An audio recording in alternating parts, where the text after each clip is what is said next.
In this video, we're taking a look at the feature of scorecard capture. This is a very quick data entry method that matches the scorecards that are output by KeepaScore. Let's take a look. So on this particular bracket, I will have printed scorecards using, again, the tournament edition feature of select mode. I can turn on select mode down in the bottom here. I will have selected all of the different particular matches and then printed those scorecards right there.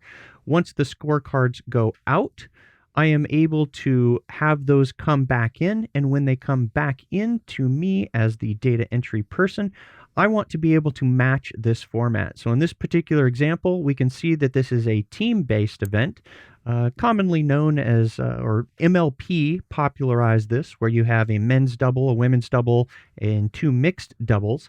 Although they are not required, KeepaScore will allow you to have team sizes greater than 4. You can go to 6, 8, or however many players per team, although at this time only 4 of them are shown. We can see right here that we have our player selections. This scorecard will have gone out. Players will have marked all of the individual locations or when they played. So regardless of whether the women's is played first here or the men's is played first, what will come in is only 2 selections are able to be made within the software. So let's say we had a women's event, and in this particular case, we actually have 3 men in terms of the data that I actually put in here. So let's just pretend that these 2 would be your women. They will have been selected. These 2 will have been your men right there that'll be selected. Then maybe you'll have your mixed like so. I think you get the idea. When this scorecard comes back in terms of KeepaScore, what we're going to do is we are going to turn on scorecard capture. So we will have taken the opportunity to click this button. It will scan, turn on the camera. We will scan the scorecard. The scorecard capture does not come up by default. And here's how you turn it on.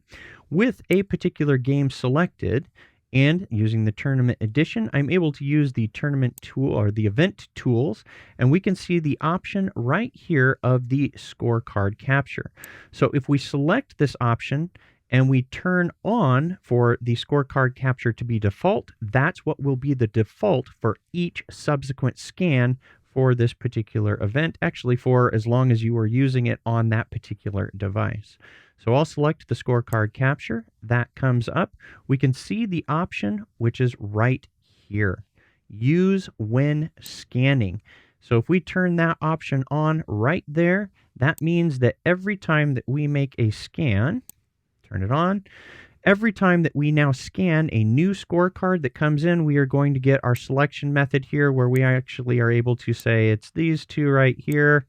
I have a really bogus data set. Let's say you can only have 2 at any given time right there, and we would not have these 2 actually selected if the 5th and final game was set as a tiebreaker, which that is something that we will cover in another video.